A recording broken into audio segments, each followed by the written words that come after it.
Matia Lwangabwanika ssentebe wa disitulikiti y'e Wakiso y'omu ku baavuganya mu kulonda okuwedde nga yali ayagala kukiikirira abantu ba Busiro South mu Paalamenti wabula n'awangulwa.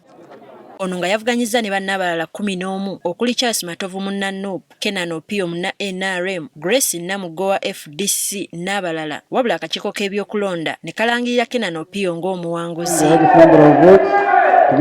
Okusinziira ku Matia Lwangabwanika kye yalaba, ab'ebyokwerinda okuwamba n'okwenyigira mu byokulonda butereevu kyabulabe eri eggwanga. Polling station z'ekatale ezisinga obungi amagye n'abakuumaddembe baawamba materials zonna ze baasanga ku polling station nga bawambirako ne ba polling officers b'egenti bo baabaleka naye n'abalondesa aba electoral commission naye baabawamba. Yakkiriza nti yawangulwa naye akakiiko k'ebyokulonda gwe kalangirira wa NRM yali talina waasembeera wonna ku buwanguzi. Era njozaayoza eyawangudde yadde si gwe baalangiridde naye nga abantu eddoboozi lyabwe lyalaze nti kye baagala bakyagala. Bwanika ne banne bagamba emivuyo gyonna egiyolekera mu kulonda gyali migenderere kulemesa bannayuganda kulonda bukulembeze bwabwe. Simanyi oba bannayuganda bakitegedde nti waliwo age group y'abantu wakati w'emyaka 4 okweyongera waggulu bangi nnyo tebaalonze. Abo nga bakulaga nti bavudde ku ebyo ebizze nga batiisatiisa ate nga nakyo kyali kigenderere. Era n'ekyobumu obwaleetebwa ne bugaana okukola bagamba nakyo kyakola kinene okulemesa abantu okulonda. Kyenkana 6 oba 5 okulonda kutandika era mu beetamiddwa abaavuddewo bangi. Era ye agamba ekyokuwangulwa tekigenda kumuyigula ttama wakugenda mu maaso ng'aweereza abantu ba Wakiso mu ngeri ez'enjawulo. Ebigendera bya gavumenti naddala ku ttaka butonde bw'ensi naddala mu bitundu byaffe mbimanyi olwa ofiisi gye mbaddemu.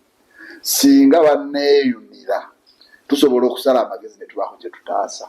Ate ye Ronald Semaganda munna NUP e Busiro North olutabaala alunyumya aluddiŋŋana olw'okuwangulwa munna NRM Moses Mayanja. Baganda baffe bavudde mu kuba nti tuli mu kalulu ka mirembe kulaba nga tukyusa bukulembeze mu ddembe mu ngeri ya demokrasiya ate ne basalawo okulaba nti bakozesa amaanyi okulaba nga batwala obuwanguzi bwaffe. Bateekeza advantage olw'ebifo ebimu bye tulina mu constituency, tulina mu barracks 2, tulina mu prison ekitalya, so ne basalawo okukola buli kye baagala. Ba agenti baffe babasibye babakutte ne babajjako.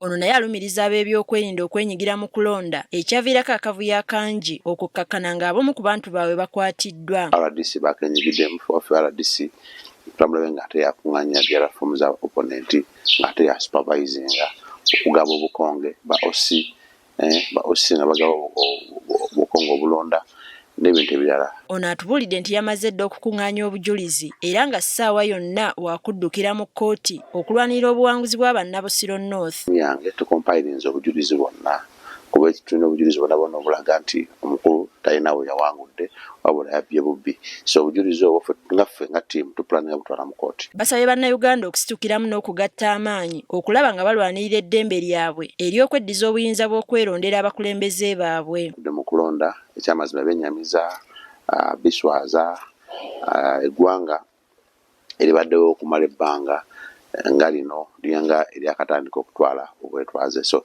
tukyalina obuzibu amaanyi nnyo nga bannayuganda ng'abakulembeze okulaba nga twongera okusala amagezi ku bigenda maaso. Kyokka ye atwala ebyokulonda e Wakiso Tolbert Musinguzi agamba okulonda kwatambudde bulungi nga bwe twogerera tannafunayo muntu yenna addukira ewuwe okutwalayo okwemulugunya kwe. Kwabadde bulungi tumwabadde mu violence yonna ate ne kutale center twabadde abacandidates abazze bonna bagoberedde instructions zaffe.